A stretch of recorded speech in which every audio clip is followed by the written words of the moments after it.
네, 안녕하세요. 저는 박무각 공무원 회계학 강의를 맡고 있는 심의 세무사라고 하고요. 저희 22년도 10월 15일에 치러진 국가직 7급 회계학에 대해서 해설 및 총평을 한번 같이 진행해 보도록 하겠습니다. 일단 총평을 제가 먼저 하고요. 그 다음에 25문제를 한번 같이 풀어볼 거니까 저희가 시험이 어떻게 나는지 간단하게 좀 언급을 드리도록 할게요. 자, 7급 시험이 25문제로 출제되는 건 알고 계시겠죠? 그죠? 이번 시험 같은 경우는 계산 문제는 그렇게 난이도가 높지는 않았는데 말 문제가 조금 까다롭게 출제가 됐어요. 그래서 이론 문제라고 하는데 문제에 대한 답은 찾기가 용이했는데 1, 2, 3, 4 사지선 다 모두 조금 난이도가 있는 파트를 내가지고 아마 말 문제를 조금 등하셨던 분들은 점수가 좀 생각만큼 나오지 않으셨을 것 같아요. 그래서 이번 7급 시험 같은 경우는 말 문제, 즉 이론 문제를 잘 정리하신 분들의 점수조가 높게 나올 것 같고 그냥 그렇지 않고 계산 문제에 집중을 하셨던 분들 같은 경우는 아마 좀 시험이 까다롭게 느껴져가지고요. 평소 봤던 점수보다는 조금 낮게 점수대가 형성되지 않을까라고 생각을 합니다. 그래서 일단 그 정도로 간단하게 말씀을 드리고 총 25문제 얘기를 드리면서 필요한 표현들 같이 정리해 나가는 걸로 하도록 하겠습니다.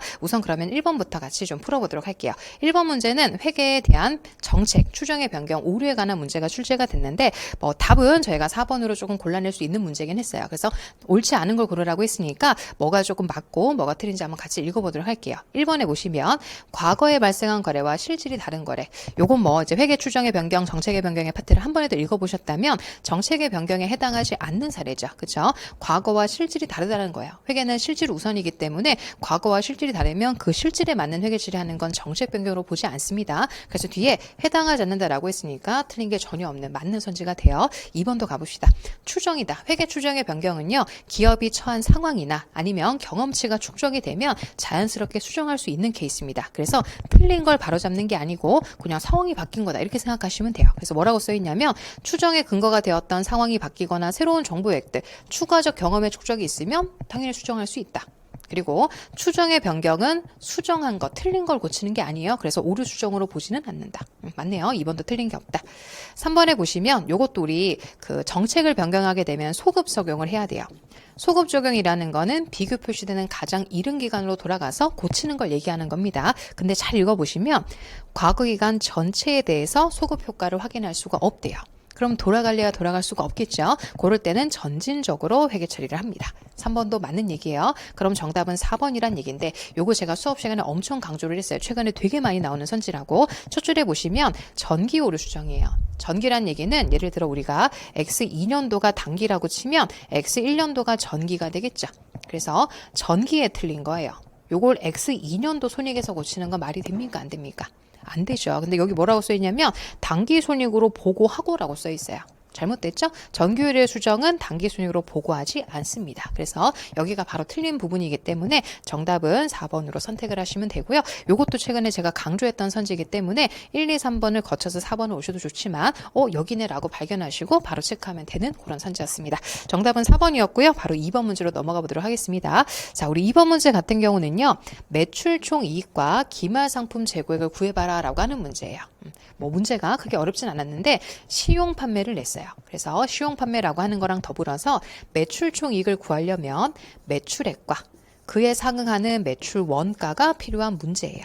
자, 문제에서 매출액은 있어요. 자, 원가는 70이고 판매가는 91만 원짜리인 상품을 시용 판매 한번 써보라고 보낸 거죠. 고객이 나 쓸래요 라고 했던 판매가는 65만 원이에요. 그러면 매출액은 65겠죠. 문제는 매출 원가가 필요한 거예요.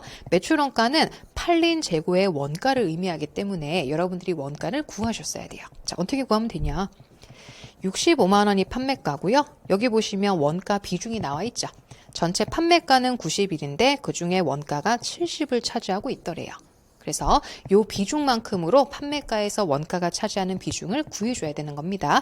자, 이렇게 잘 구하셨으면 원가가 얼마인지 계산되실 거예요. 원가는 50만 원. 숫자가 조금 까다롭게 나오긴 했는데 원가가 50만 원이라는 숫자는 이 비중으로 찾아내시면 됩니다. 그러면 매출액이 65. 매출 원가는 50. 그래서 계산해보면 매출 총 이익은 15만 원이라고 답이 산출되겠죠. 자, 이렇게 해서 15만 원 잘 구하셨으면 이제 남은 건 기말 재고액을 찾는 겁니다. 자, 이 문제 같은 경우는 잘 보시면 기초 재고 10에 매입한 게 90이 있어요. 어떻게 하면 기말 재고 구할 수 있을까요? 매출원가가 있잖아요. 그쵸? 매출원가를 빼서 기말상품 재고액을 구하면 되는 거니까 앞서 구했던 매출원가 50을 여기서 차감하면 남아있는 기말 재고가 얼마인지 구해지실 거예요. 결국 이 문제는 원가를 찾는 것이었죠. 그래서 정답으로 형성되는 값은 저희가 2번이라고 선택하시면 되니까 나형 기준으로 2번입니다. 매출 총액 15만 원, 기말상품 재고액은 50이 되는 문제였어요. 자, 그러면 3번으로 넘어가 보겠습니다. 자, 우리 3번은 뭐 결산 문제이기도 하고요. 이 문제에서 필요한 건 당기 순이익이라고 해서 손익거래를 찾으라고 하는 겁니다. 자, 보시면 12월 초에 뭘 하셨나요? 유상증자. 유상증자는 손익이 발생하는 거래가 아니죠. 이런 거는 여러분들에게 현혹하려고 들어가는 거지 자본거래에 해당하는 유상증자는 불필요한 자료가 돼요. 그럼 열심히 일을 해서 벌고 쓰고 한 거 찾으시면 되잖아요. 첫 줄 가볼게요. 일회성 광고를 하고 15만 원을 썼대요. 광고 선전비죠? 요거는 비용이네요. 그리고 두 번째, 세 번째는 묶어볼게요. 자, 이 회사가 회계 관련 서비스업을 제공하는 그런 기업이니까 회계 자문 영역을 제공하는 건 내 일거리 한 거예요. 그죠? 영리 추구 활동을 한 거고 120만 원 돈 받으셨대요. 매출이죠. 그래서 120만 원의 매출이라는 수익을 발생한 거래가 맞습니다. 더불어 또 교육 영역을 제공했죠. 저는 일을 했어요. 그리고 대가를 50을 당장 받은 건 아니고 다음 달에 받기로 했대요. 저희 발생주의예요.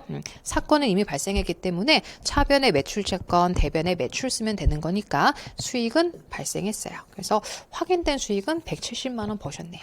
그리고 이런 게 여러분들을 현혹시키는 선지예요. 자, 비품을 샀는데 돈은 다음 달에 주기로 했대요.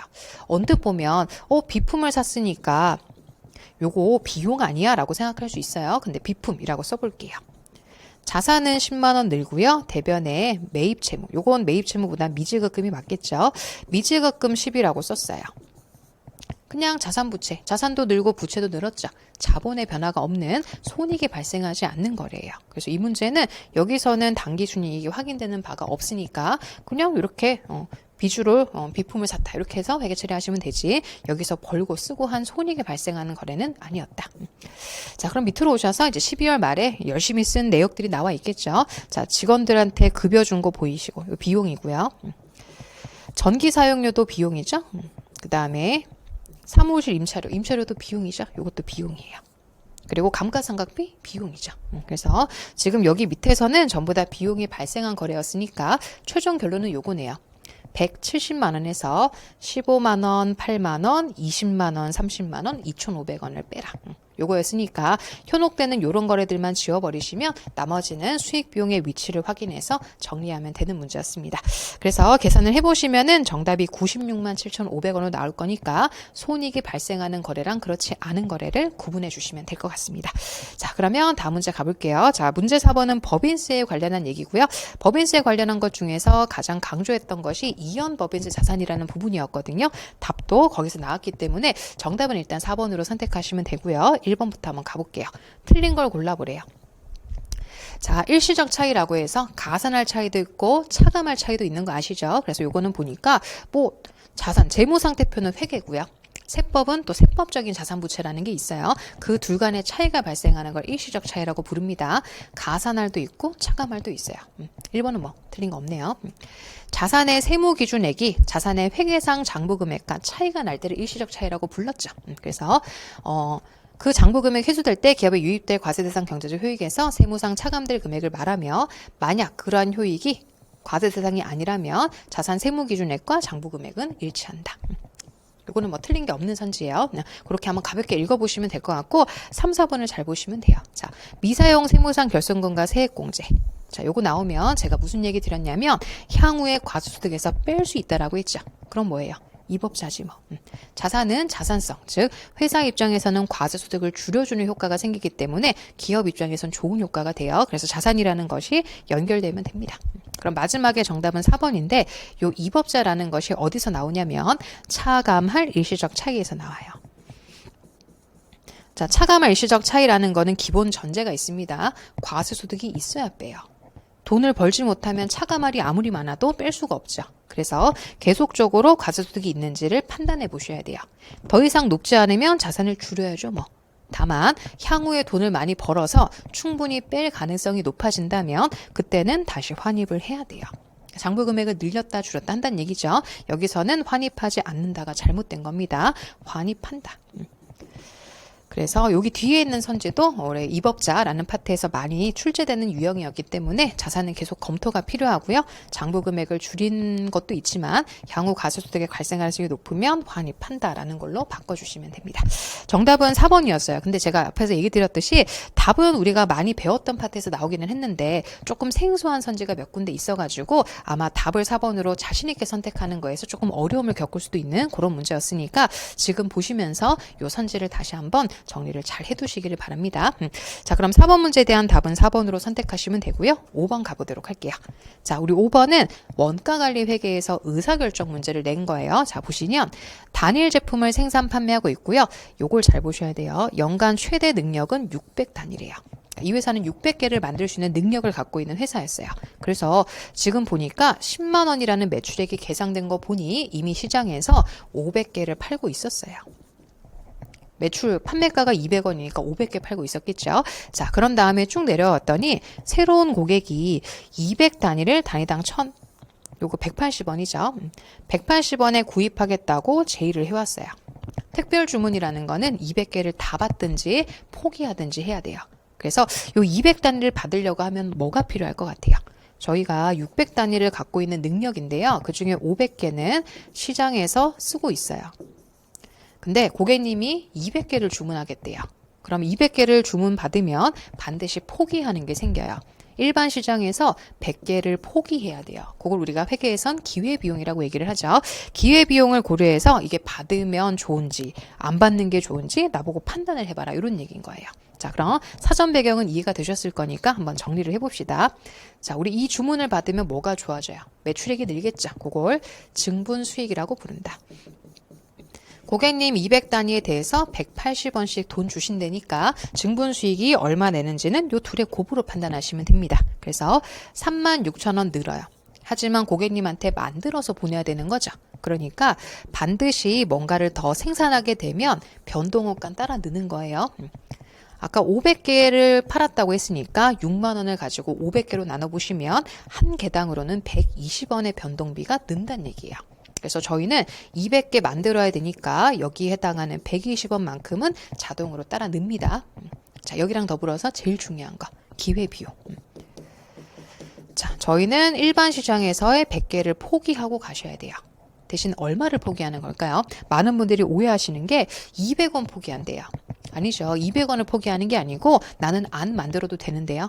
비용이 발생하지 않는 것도 고려를 해야죠. 그래서 진짜 포기하는 건 한 개당 벌어주는 공원이익 80원을 진짜 포기하는 거예요. 그래서 우리가 여기다 곱할 금액은 80원이어야 되는 거지 200원 곱하시면 큰일 납니다. 안 만드는 거 고려하지 않은 거기 때문에 80을 진정 포기할 만하냐 이렇게 물어보는 거예요.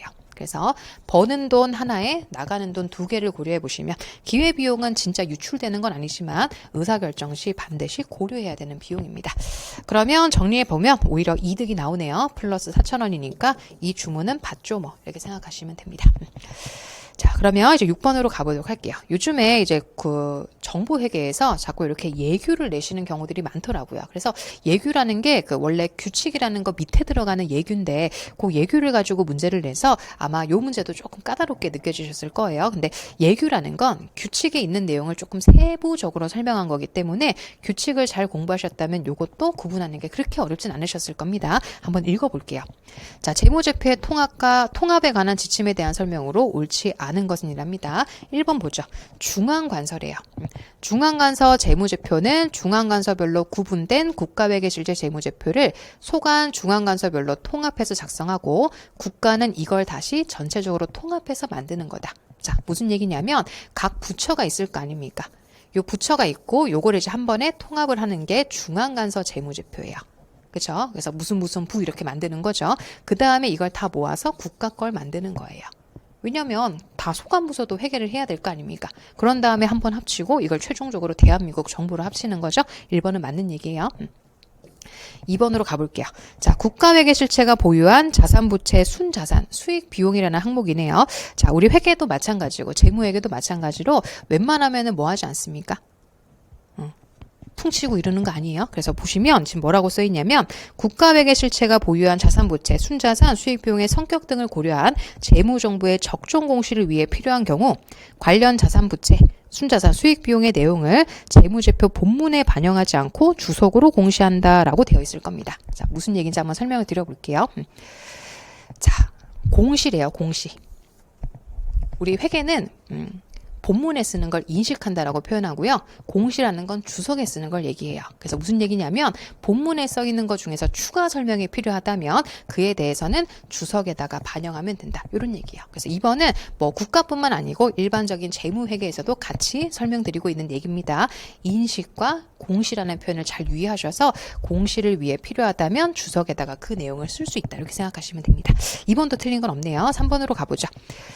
자, 중앙간서 재무제표 작성 시 중앙간서 내 국가회계 실체 간 거래를 통해 재정운용표에 기타 재원 조달, 기타 재원 이전을 인식하거나 순자산 변동표에 재원의 조달 및 이전을 인식한 경우 내부 거래로 인해 상호 발생한 무상 이전 거래를 제거한다. 자, 말은 되게 어려운데 이런 거예요. A라는 부서랑 B라는 부서가 있으면 어차피 같은 중앙 조직 아닙니까? 여기서 둘이 돈을 왔다 갔다 주고받을 수도 있죠. 근데 이거는 전체적으로 통합할 때는 어떻게 되겠어요? 내부 거래지 뭐.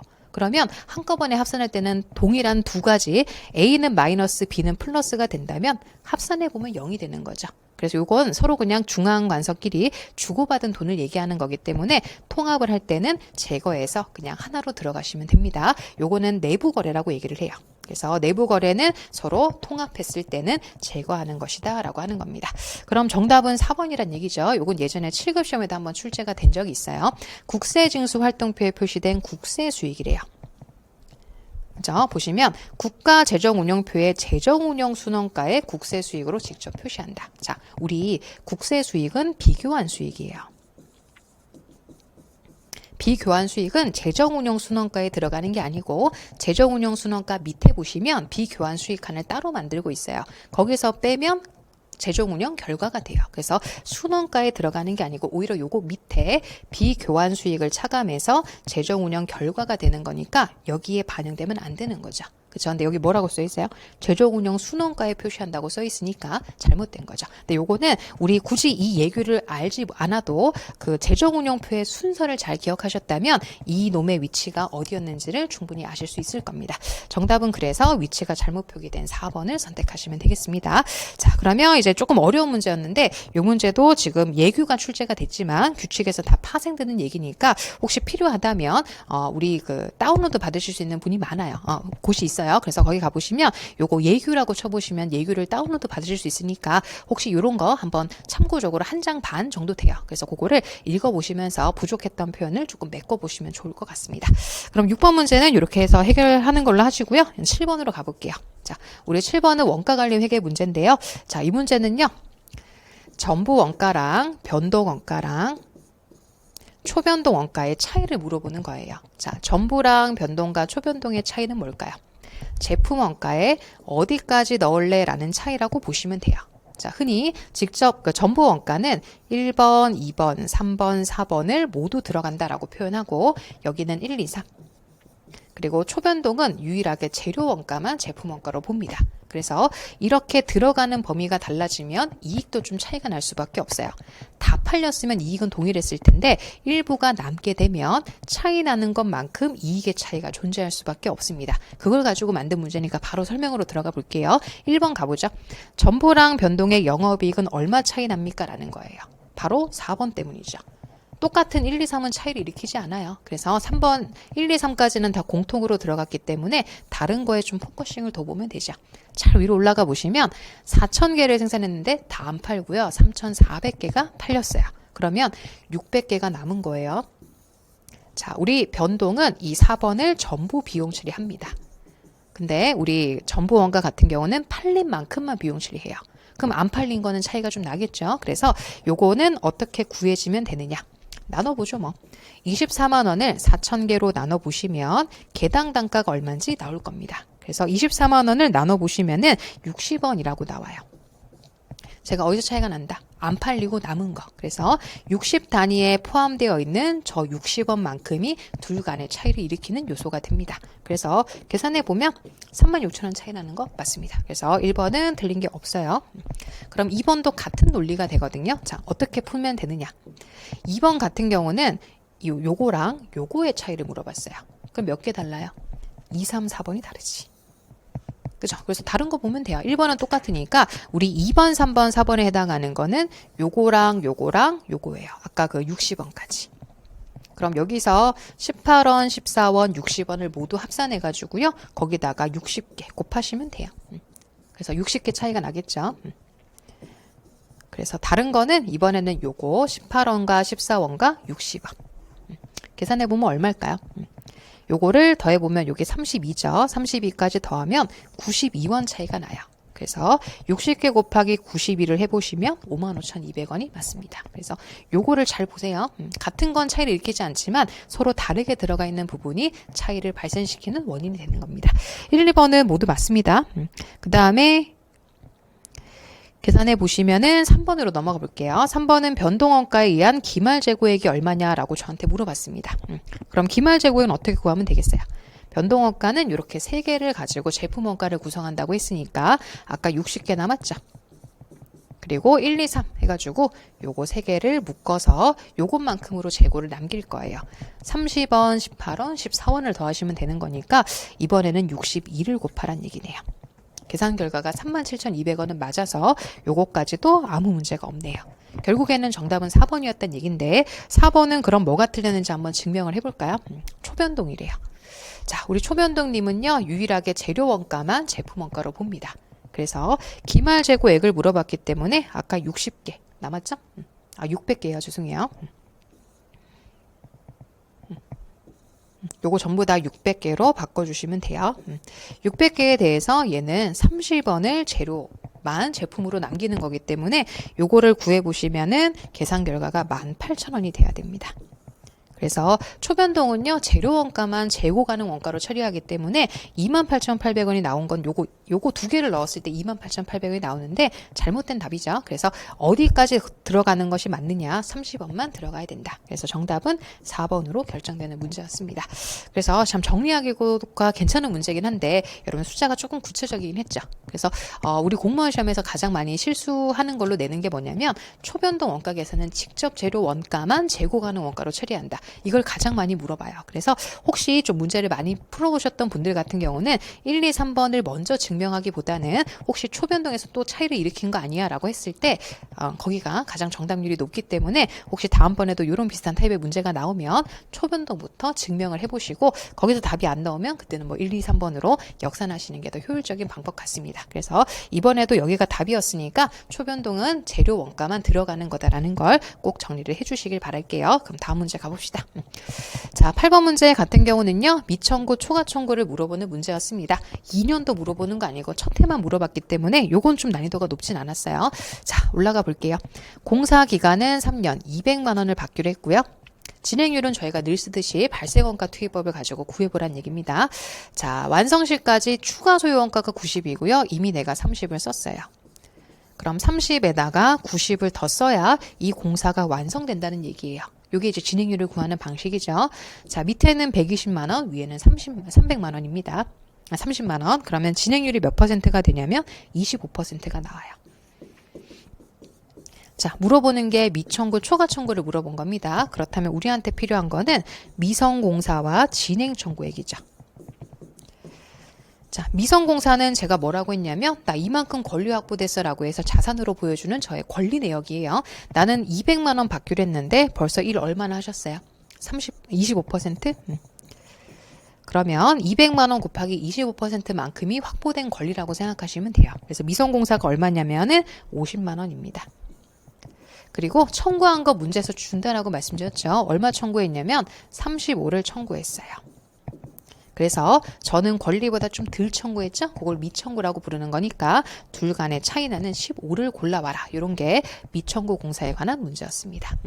2년도 물어본 거 아니고 첫 해만 물어봤기 때문에 이 문제는 아마 여러분들 무난하게 잘 맞추셨을 거라고 생각합니다. 그럼 다음 문제 넘어가 볼게요. 자, 9번으로 가보자. 이 9번도 제가 보고계약 사건 나올 거라고 얘기 드렸는데 나왔어요. 공부를 하셨는지 모르겠는데 보고계약 사건이 언젠간 한 문제가 나올 거다라고 했는데 그게 바로 7급 시험에 나왔습니다. 자, 이건 뭐냐면 보고계약 사건이 이런 거예요.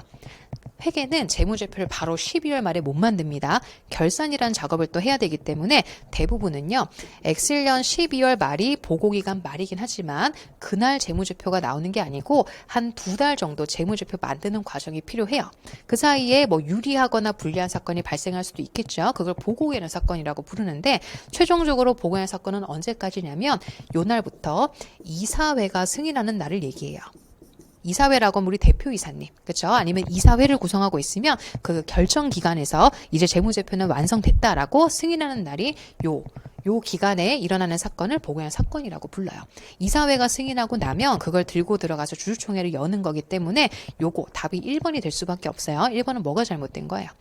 보고한 사건은 요 날부터 이사회가 승인한 날을 얘기한다고요. 근데 이건 뭐라고 써놨어요? 주주가 승인하는 날. 이 날이 아니죠? 주주가 승인하지 않습니다. 이사회가 승인하면 재무제표는 다 완성이 된 거기 때문에 요거에 잘못됐어요. 주주가 아니고 이사회로 바꾸셔야죠. 그래서 1번은 틀렸죠? 그래서 바로 1번이 답이다라고 했고요. 2, 3, 4번 답은 읽어볼게요. 경영진은 별도의 감독이사회의 승인을 얻기 위해서 재무제표를 발행하는 경우들도 있다. 그러한 경우는 경영진이 이사회에 재무제표를 제출하기 위해서 승인한 날이 그날 발행 승인이 된다. 그러니까 의사결정기구에서 이 재무제표에 대한 승인을 한 날을 보고개연 사건이 그 기간이 형성되는 날이라고 보시면 될 것 같아요. 3번에 보시면 보고개연 사건은 이익이나 선별된 재무정보를 공표한 후에 발생하였더라도 재무제표 발행일까지 발생한 모든 사건을 포함한다. 3번에 보시면 배당 선언, 이것도 많이 나오죠. 배당을 선언했다는 얘기는 자 X1년도의 재무제표예요. 하지만 X2년도 주주총회장에 가서 배당을 선언하게 돼요. 그래서 요 날 우리가 고치는 게 아니고 배당 선언한 그 날에 부채로 봅니다. 그래서 뭐라고 써 있냐면 보고기간 말에 부채로 보지 않는다.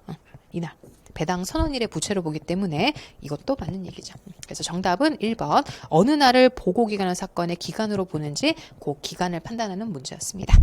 정답 1번으로 선택하시고요. 그럼 이제 10번으로 넘어가 볼게요. 자, 우리 10번은 많이들 풀었던 배당금의 배분 문제였어요. 자, 이런 문제가 나오면 제일 먼저 하실 게 있어요. 자본금부터 구해 놓으셔야 돼요. 왜냐하면 완전 참가잖아요.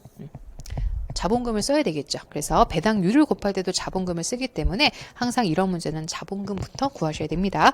주면 좋았을 텐데 자본금을 안 줬죠. 그래서 한번 구해봐야 되겠네요. 요건 150, 요 둘을 곱한 거죠. 얘는 350입니다. 이렇게 기본적으로 쓰기 위한 자료를 먼저 해놓고 이제 조건을 좀 볼게요. 누적이면서 완전 참가래요. 자, 이 회사를 보니까 1년 초에 영업을 개시했고요. 이후에 자본금 변동은 없었습니다. 지금은 3년 말이라고 하면 영업을 한 지는 3년이 된 회사예요. 자, 이게 X가 좀 빠졌네요. 변환하는 과정에서 조금 오류가 있는 것 같은데 X가 다 붙는 거 잘 아시겠죠? 그래서 X4년 3월 주주총회래요. 그렇다고 4년도 걸 주는 게 아니고 3년도치에 해당하는 배당금을 지불하겠다라고 결의를 한 겁니다. 1년, 2년도는 못 줬고요. 3년도는 정상으로 나가는 그런 해예요.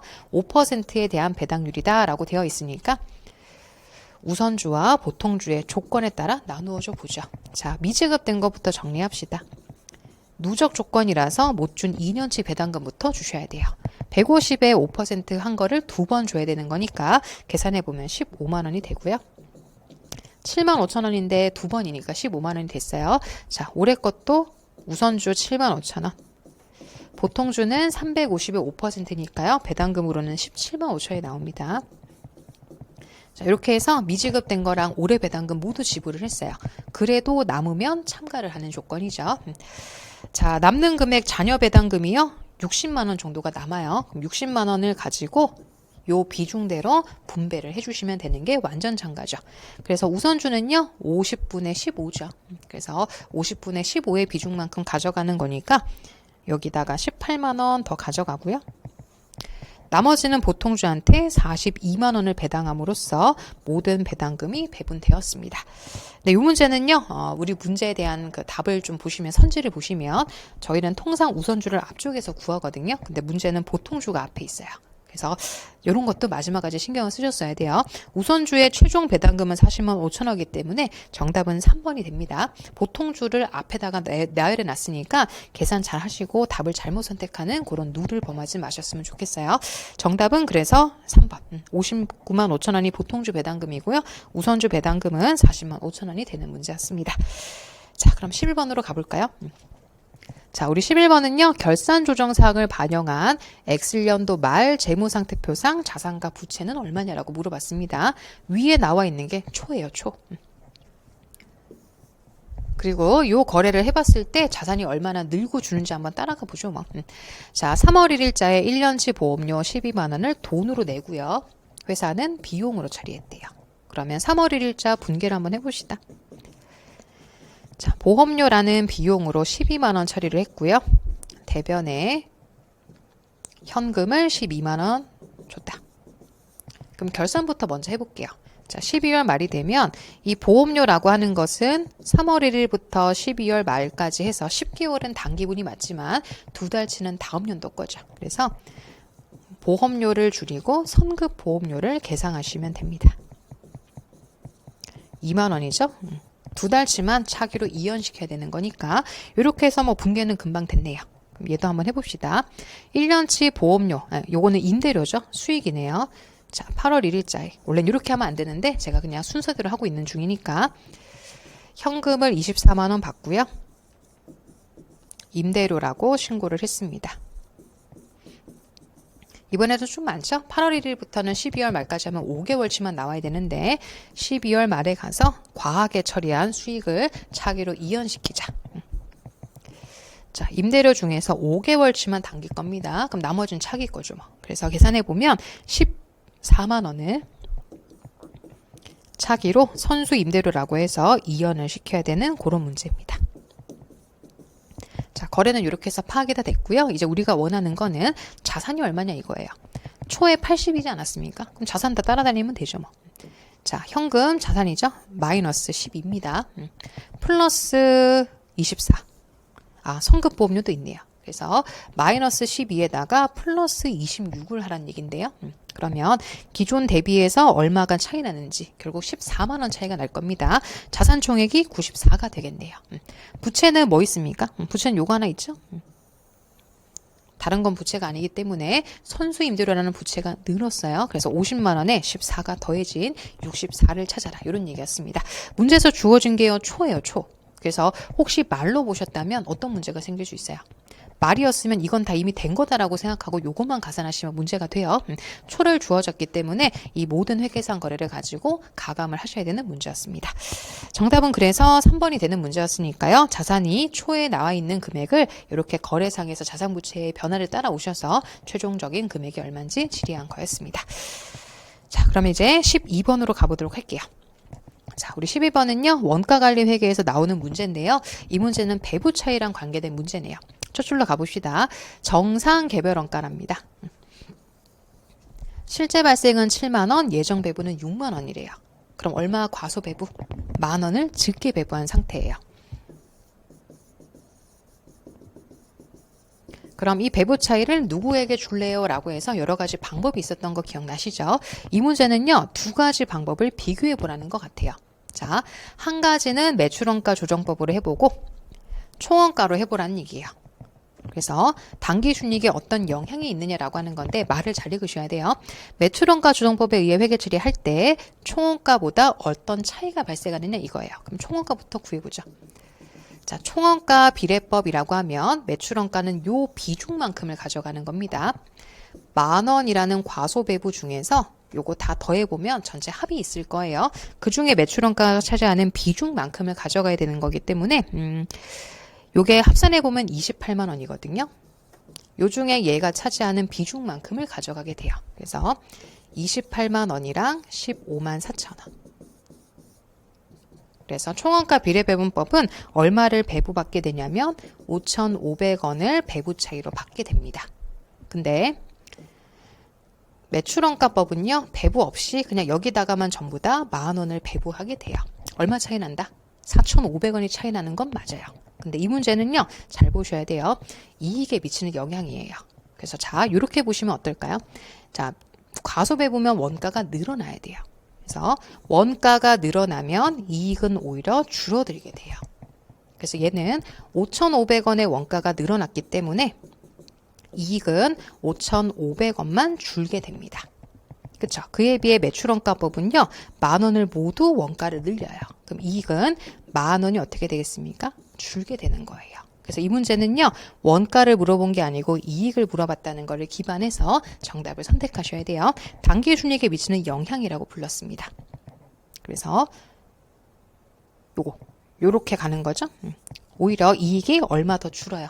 4,500원이 줄겠죠. 그래서 방향을 잘 보시고 이익에 대한 방향으로 읽으셔야 되니까 혹시 나는 4,500원 증가라고 했으면 방향 설정이 조금 잘못된 거라고 보시고 이렇게 화살표를 하시면 돼요. 요거보다 10,000원이 더 준다는 얘기는 4,500원 더 줄게 된다. 그래서 정답은 1번이고요. 해석을 해야 되는 문제라 조금은 까다로운 타입의 문제였습니다. 그래서 4,500원의 차이를 이렇게 구분해 가지고 답변해 주시면 되겠네요. 자, 그러면 이제 13번으로 가보도록 하겠습니다. 자, 이 13번도요, 조금 어려웠죠? 재분류에 관한 얘기가 나왔습니다. 옳지 않은 걸 한번 찾아가 볼게요. 자, 금융자산은 FVOCI에서 FVPL로 가겠대요. 자, 재분류의 기본 컨셉은 이거예요. 처음부터 재였다면 어땠을까라고 바꿔주는 겁니다. 첫 줄로 가보면, 기타 포괄에서 당기순이익으로 가면요, 이렇게 하면 되죠. 여기서 발생한 평가 손익은 OCI, 기타 포괄 손익이었을 거예요. 근데 단기 손익이었으면은 단기 손익이었겠죠. 그래서 우리 재분류하면서 계속 공정가로 측정하는 거 맞고요. 기타 포괄 손익을 단기 손익으로 바꿔주면 돼요. 1번은 맞는 얘기죠. 그래서 이렇게 생각하셔야지 이걸 막 회계 처리까지 복잡하게 하시면 문제에 대한 맥락을 파악하기 어려워져요. 1번은 맞습니다. 2번 가볼까요? FVOCI에서 AC로 갈 거예요. 그러면 처음부터 AC인 것처럼 만들어 주란 얘기거든요. 공정가로 측정하는 거 맞습니다. 그리고 자, 요거는 제가 사례를 좀 설명드릴게요. 자, 우리가 AC였으면 940원이었다고 가정을 해볼게요. FVOCI는 960원이다. 그럼 20원에 평가 이익이 있을 거예요. 그러면 저희가 재분류를 어떻게 하냐면 FVOCI 960이죠. 그러면 재분류일의 공정가치도 통상 960, 연도말 공정가랑 일치해요. 그래서 분개를 한번 해보면 차변에 AC 960, 대변에 FVOCI 960으로 들어가요. 자, 아무 문제 없죠. 근데 저희는 테마가 처음부터 AC였으면이에요. 그럼 저희는 940원으로 가려면 이 20원의 평가액을 여기서 빼주면 되는 거죠. 그죠? 그래서 뭐라고 써있냐. 마무리를 해볼게요. FVOCI 평가익 20원을 AC에서 직접 빼면 돼요. 그럼 처음부터 940원이잖아요. 이런 식으로 조정해서 AC인 것으로 돌아간다라고 생각하시면 됩니다. 일단 2번도 틀린 게 없어요. 그래서 정답은 왜 3번이 되는지를 보여드릴게요. 자, AC에서 FVOCI로 가겠답니다.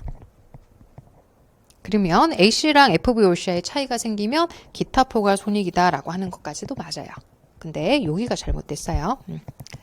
자, AC랑 FVOCI는요, 이자가 동일합니다. 그러니까 이자 수익이 동일하게 산출돼요. 그래서 한마디로 여기서 이렇게 간다고 해서 이자율이 바뀌지는 않습니다. 근데 뭐라고 잘못됐냐면 유효율자율과 기대신용손실 측정 시는 재분류로 인해 조정하지 않는다가 답이에요. 근데 조정한다라고 써있죠? 그래서 우리 AC랑 FVOCI 친구는요, 유효자율법을 다 동일하게 가져가기 때문에 굳이 재분류를 했다고 해서 그걸 다시 재산출할 필요는 없습니다. 그 다음에 4번. FVPL에서 AC로 가게 되면요, 그때부터는 여기 재분류일의 공정가치가 새로운 총장부금액이 된다.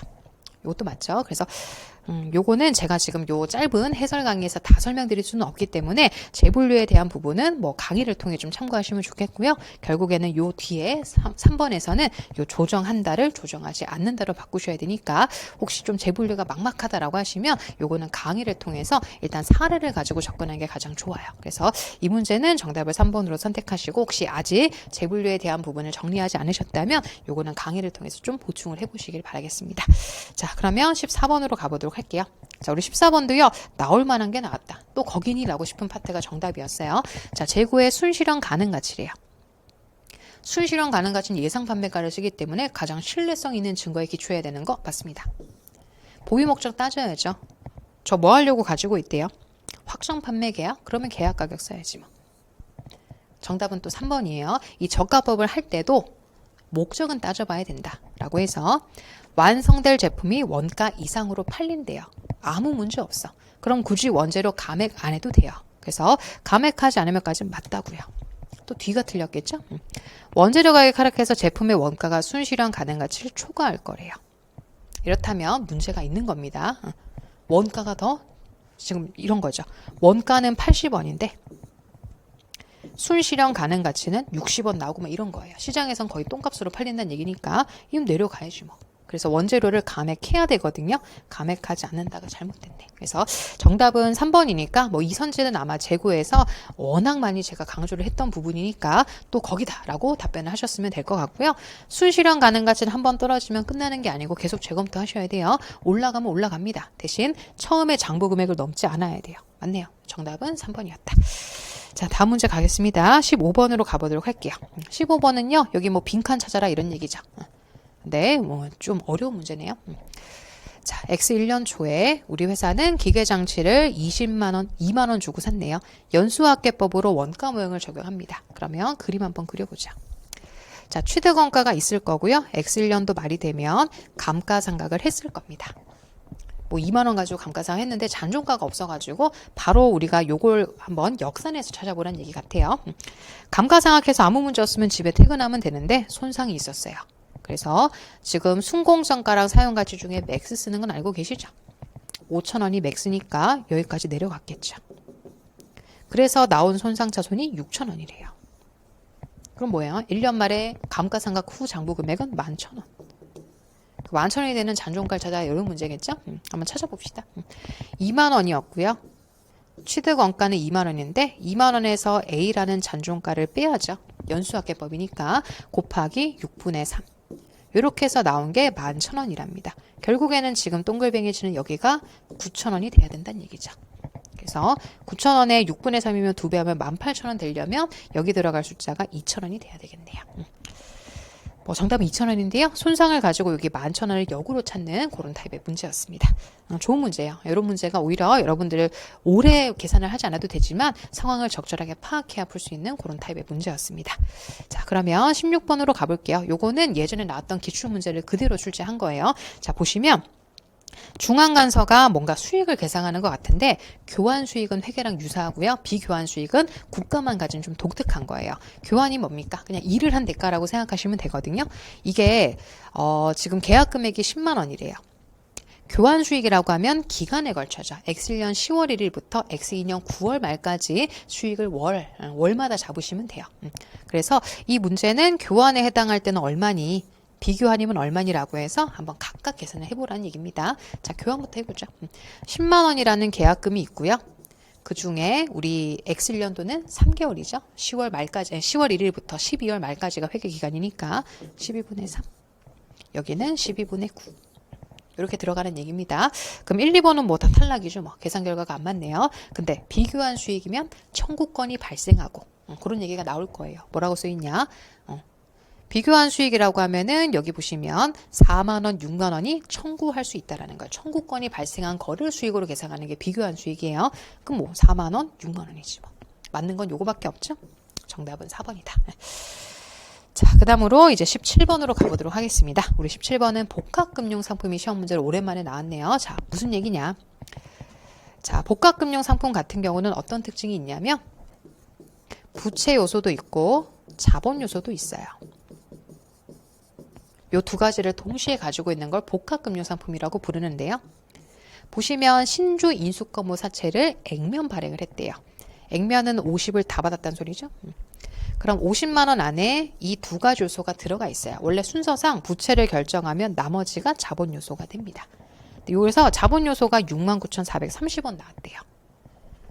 그럼 여기가 69,430원이란 얘기면 부채적인 요소는 요거를 제외한 나머지가 되겠죠. 그래서 계산해보면 430,570이 됩니다. 요걸 가지고 1년 말 장부금액 구해보래요. 그러면 요 430,570을 가지고 유효이자법 하라는 얘기입니다. 자, 430,570에다가 곱하기 1.1 그리고 표시이자는 50만 원에 2%니까 만 원이겠죠? 요게 지금 1년이란 시간이 흐른 뒤에 부채 요소가 될 거니까 유효이자법을 하기 위한 부채 요소를 찾아봐라. 이런 얘기였습니다. 계산을 잘 하셨다면 정답은 463,627로 나올 겁니다. 넘어갈게요. 자, 우리 18번 문제는 주식기준 보상, 즉 스탁옵션에 관한 얘기고요. 옳지 않은 걸 구해보랍니다. 자, 주식 결제형 주식기준 보상거래에서는 제공받는 재화나 용역과 그에 상응하는 자본의 증가를 제공받는 재화용의 공정가치로 직접 측정한다. 2번 부여한 주식 선택권의 공정 가치를 측정 기준일에 추정을 할 때. 자, 요거는 잘 안 나오는 선지예요. 그래도 설명을 한번 드려볼게요. 재부여 특성이라는 게 뭐냐면 이런 경우가 있어요. 스탁 옵션을 그러니까 여러분들 스탁 옵션이 뭔지는 아시죠? 예. 우리 종업원들한테 그러니까 보너스처럼 주는 거예요. 너가 스탁 옵션이라는 거를 행사했을 때 재부여 특성은 이런 거예요. 내가 스탁 옵션을 100개 행사하면 여기에 다시 50개가 새로 부여되는 이런 걸 재부여 특성이라고 불러요. 50개는 제가 그냥 오버해서 말씀드린 거고 행사하면 20%, 10%만큼 더 만들어주는 거. 이게 재부여 특성이에요. 그래서 주식 선택권에 대한 재부여 특성은 처음에 고려하는 게 아니고요. 부여 당시에 고려하는 게 아니고 행사할 때 고려해야 돼요. 그때 가서 이렇게 50개든 20개든 그때 가서 생기는 거지 지금 부여할 당시에 생기는 게 아니에요. 그래서 뭐가 잘못됐냐면 고려한다가 잘못됐어요. 고려 안 해. 그래서 부여할 당시에는 안 해요. 나중에 행사했을 때 그때 가서 그 행사적 특성을 고려해가지고 반영해야 되는 겁니다. 그래서 뭐가 잘못됐냐면 뭐 제가 해설에도 달아놨는데 재부여 특성은 고려하지 않습니다. 대신 사후적으로 부여할 때 이 재부여 주식 선택권을 부여할 때 그때 가서 새로운 주식 선택권으로 회계 처리하게 됩니다. 뒤는 맞아요. 앞에가 틀렸는 거니까 2번이 잘못됐다. 그냥 솔직히 틀리라고 낸 문제여서 여러분들 이것 때문에 주식 선택권에 대한 공부를 다시 해야 되는지는 살짝 좀 미지수가 되기는 해요. 그래서 2번 문제는 그게 잘못됐다 정도로만 확인하시고 나머지 그래도 한번 읽어볼게요. 자, 요거는 좀 봐야죠. 만약 거래 상대방이 특정 기간의 용역을 제공해야 가득된다면 이건 뭐냐면 일반적인 스탁 옵션은 여러분들 근무하고 한 2, 3년 더 다녀야 돼요. 근무도 안 하고 그냥 바로 스톡 옵션 행사하게 해주면 종업원들이 바로 행사해서 튀죠. 그러니까 한 2년 더 근무해 라고 하면 2년간 보상 비용을 계산하셔야 돼요. 그래서 기간에 걸쳐 해야죠. 맞는 얘기고 뭐 부여한 지분 상품의 공정가치에 기초해서 거래를 측정할 때는 이 부여한 공정가치라는 걸 확인하기 위해서 뭐 시장 가격을 구할 수 있으면 그걸 기초로 하는 게 가장 정확하고요. 그게 없다면 다양한 측정 기준일 현재 여러 가지 요소를 고려해서 산정해라 뭐 이런 얘기였습니다. 그래서 이 문제는 정답은 2번이긴 하지만 다시 반복될 만한 주제라고 보기에는 살짝이 조금 어려운 파트예요. 그래서 이런 거는 그냥 2번이다라고 선택하시고 넘어가는 걸로 하겠습니다. 그러면 19번 문제로 가보도록 할게요. 자, 19번은요. 복합금융상품 아까 보셨던 전환사채, 신주 인수권부 사채에 관한 얘기인데요. 옳은 걸 한번 골라보랍니다. 1번. 1번은 틀린 거예요. 자, 뭐냐면 우리 전환사채 같은 경우도 부채 요소랑 자본 요소가 있어요. 그러면 발행 당시에 부채 요소, 자본 요소를 분리합니다. 그 뒤에 다시 재계산하지 않아요. 뭐 주가가 많이 오르면 유리해지겠죠. 그렇다고 다시 구하는 게 아니고 한 번 분리되고 나면 다시 수정하지 않습니다. 근데 뭐라고 써있냐면 수정할 수 있다라고 써있으니까 잘못됐죠. 없습니다. 2번. 최초의 부채 요소의 공정 가치는 현금 흐름을 오늘의 가치 하는 거 맞아요. 그리고 현재 가치 할 때는 요게 좀 잘못됐어요. 자, 이건 어떻게 구하냐면 현재 가치를 하기 위해서는 돈을 만약에 100만 원 나중에 갚고 매년 2만 원씩 주겠다라는 조건으로 전환사채를 발행했대요. 그럼 어떤 할인율을 쓰냐면 다 똑같아. 현금 흐름 다 같은데 전환권만 없는 거. 그래서 이게 잘못됐어요. 전환권이 없는 그 시점에 사채에 적용되는 시장이율을 써야 되기 때문에 있는 게 아니고 없는 거.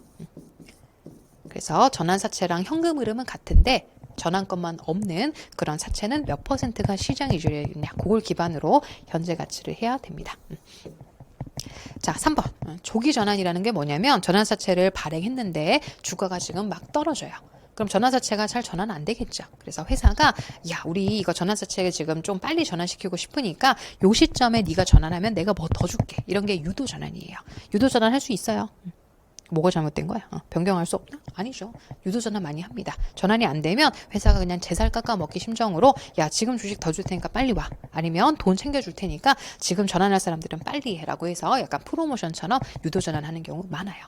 정답은 그렇다면 4번이겠죠? 4번은 뭐가 잘못됐니? 뭐가 지금 옳은 거죠. 1, 2, 3번 다 틀린 거니까 4번 만기 시점에 전환사채가 전환되게 되면 부채 제거합니다. 그것만큼 자본 늘리면 돼요. 전환사채가 그런 거예요. 부채가 사라지고 자본이 늘어가는 거니까.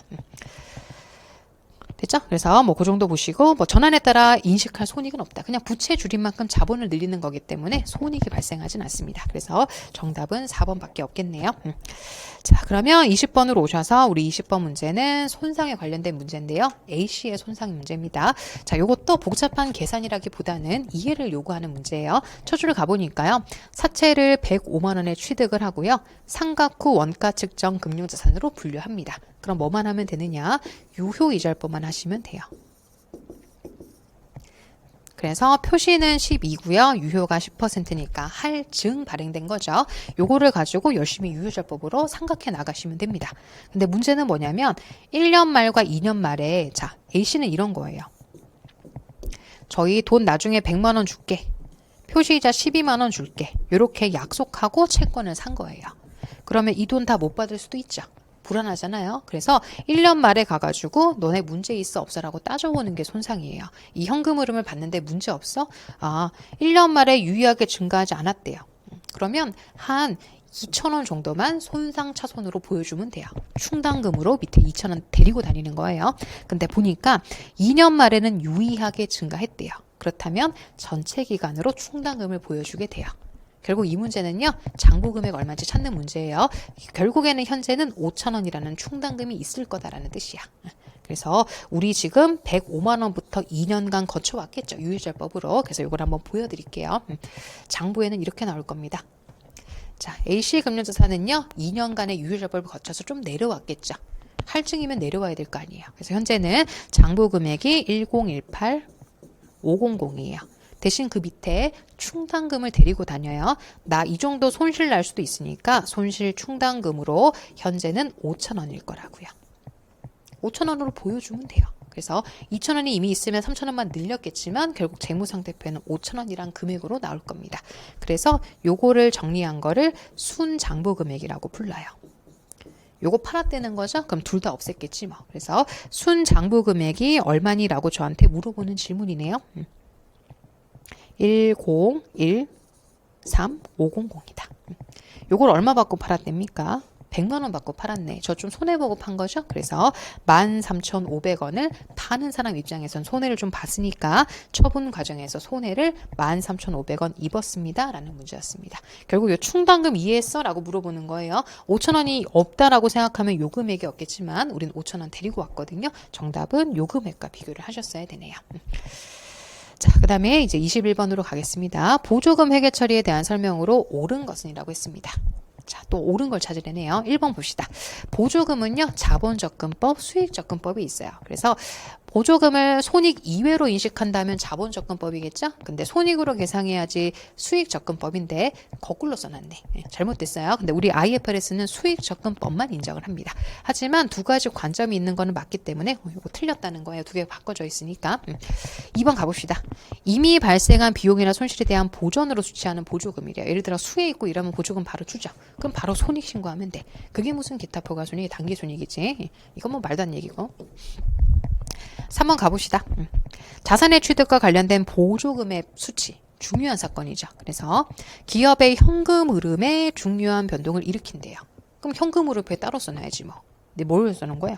주석이고 아니죠. 현금 흐름표에 별도 항목으로 써주셔야 돼요. 그래서 현금 흐름표에 가보시면은 보조금을 받은 취득 같은 경우는 현금 흐름에 중요한 변동을 주는 사건이기 때문에 별도로 구분해서 써달라 이렇게 써 있을 겁니다. 정답은 4번이겠죠? 자, 이건 무슨 얘기냐면, 자, 보조금을 받긴 받았어요. 하지만 3년간 예를 들어 자산을 써야 돼. 보조금 받기만 하면 3년은 자동 충족이에요? 아니지. 그래서 뭐라고 써있냐면, 보조금의 우선은 조건의 준수와 수취에 대한 합리적 확신이 있을 경우에 인식한다. 이것도 맞아요. 그리고 보조금 받았다고 3년이 달성되었다는 거는 아니다.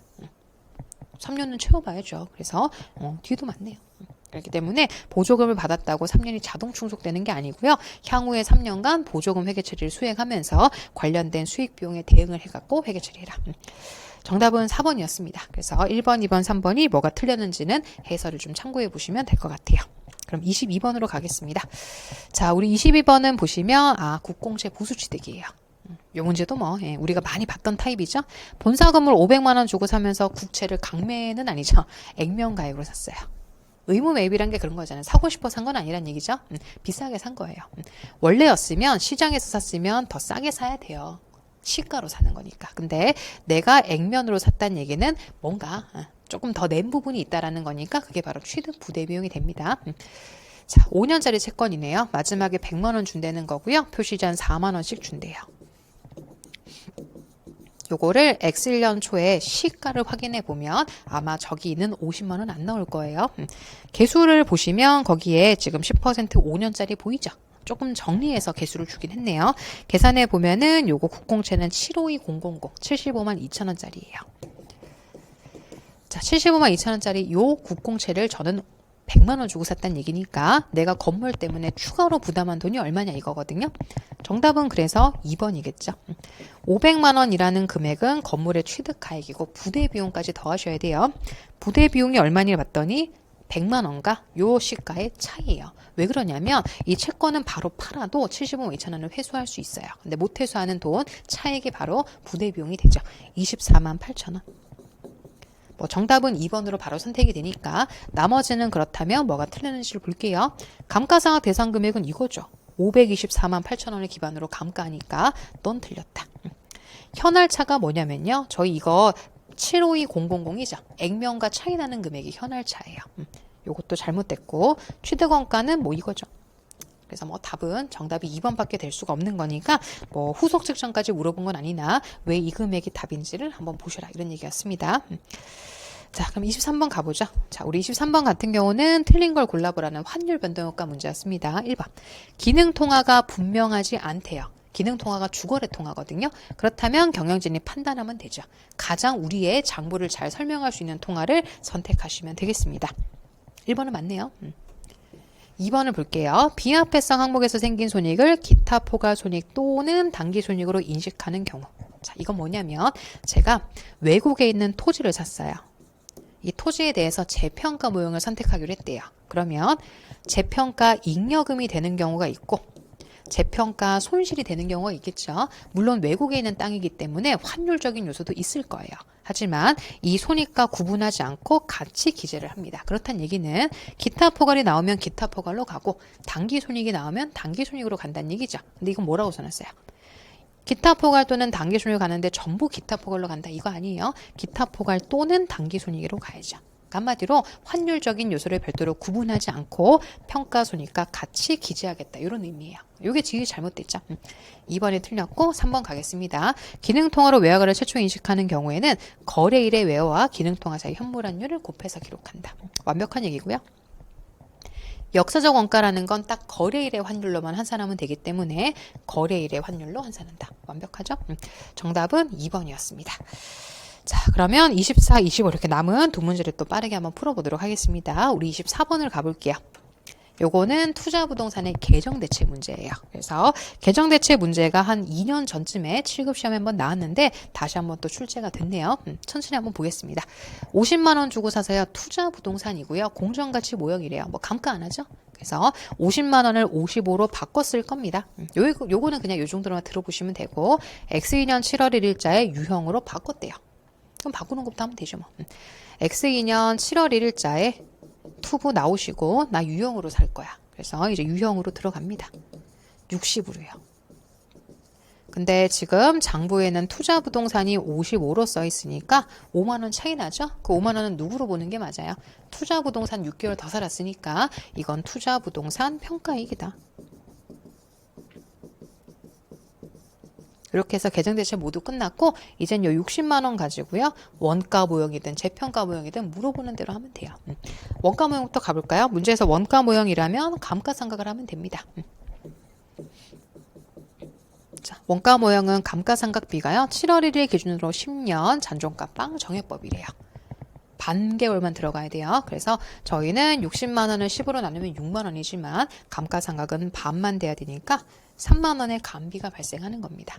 근데 재평가 모형이라면 감가도 하고 평가도 하죠. 자, 60만 원에서 3만 원을 감가했어요. 장부가 57인데 요걸 58로 올리래요. 그러면 만 원의 재평가 잉여금이 생기죠. 자, 회계처리는 다 해놨으니까 맞는 걸 한번 골라봅시다. 자, 1번 X1년도는 단기 순이익이 증가하는 거죠. X1년도에는 투자부동산이었기 때문에 투자부동산의 공정가 평가 손익은 단기 손익이라서 1번은 틀렸어요. 2번 가볼게요. 자, 원가 모형을 적용한대요. 그렇다면 있는 거 한번 다 골라보죠. 단기 순이익이 얼마 증가합니까? 라고 했습니다. 5만 원과 마이너스 3만 원. 2만 원 늘죠? 2만 원. 탈락. 그러면 3, 4번 중에 답이지 않겠습니까? 단기 순이익과 기타 포괄 순이익을 구해볼게요. 단기 순이익은 똑같네요. 요거랑 얘도 감가를 하기 때문에 2만 원 증가하셔야 돼요. 그리고 기타 포괄은 하나 있죠? J. 그래서 10,000원 증가하는 것만 유일하게 답이 되네요. 정답은 3번이었다. 자, 그 다음으로 이제 마지막 25번에 국가회계 예규의 원가 계산에 관한 지침. 요것도 최근에 국가직 9급에도 내고요. 여기도 냈네요. 원가 회계에 관한 규칙, 원가 계산에 관한 지침이에요. 한번 읽어보고 틀린 건 한번 또 골라보겠습니다. 자, 원가란 신뢰할 수 있는 객관적 자료와 주관적 증거요. 객관적 증거야죠. 뭐야? 답이 좀 허무하게 나왔네. 주관적 증거에 의하여 계산하는 게 아니고 객관적인 자료와 증거에 의하여 계산한다라고 써 있어요. 그리고 국가가 실체가 프로그램 예산책에 따라 집행한 예산을 발생주의예요. 현금주의 아니고 1번은 뭐 다 틀렸네요. 정답은 1번이었고요. 2번 볼게요. 국가회계 실체도 그 활동의 특성에 따라서 행정형과 사업형으로 구분되며 정부의 원가 계산은 회계의 내용에 따라 그 계산 방식을 달리할 수 있다. 맞네요. 자, 각 중앙간서의장은 사업관리자, 예산편성 관계자 등 정보이용자 요구에 의해 주요 사업의 원가자를 제공할 수 있도록 원가 집계 대상에 따라서 원가를 산출해야 되고 관리하며 재정운영표에는 프로그램별로 총 원가랑 순원가를 표시해야 된다. 프로그램 총원가, 프로그램 순원가. 맞죠? 원가 계산은 국가회계법에서 정하는 회계 연도와 일치해야 된다. 1월 1일부터 12월 말이요. 다만 내부 관리 목적으로는 요거는 뭐 기업회도 마찬가지예요. 1월 1일부터 12월 말이라고 퉁으로 하지 않고요. 주로는 월별, 분기별로 원가를 산정하는 경우도 있습니다.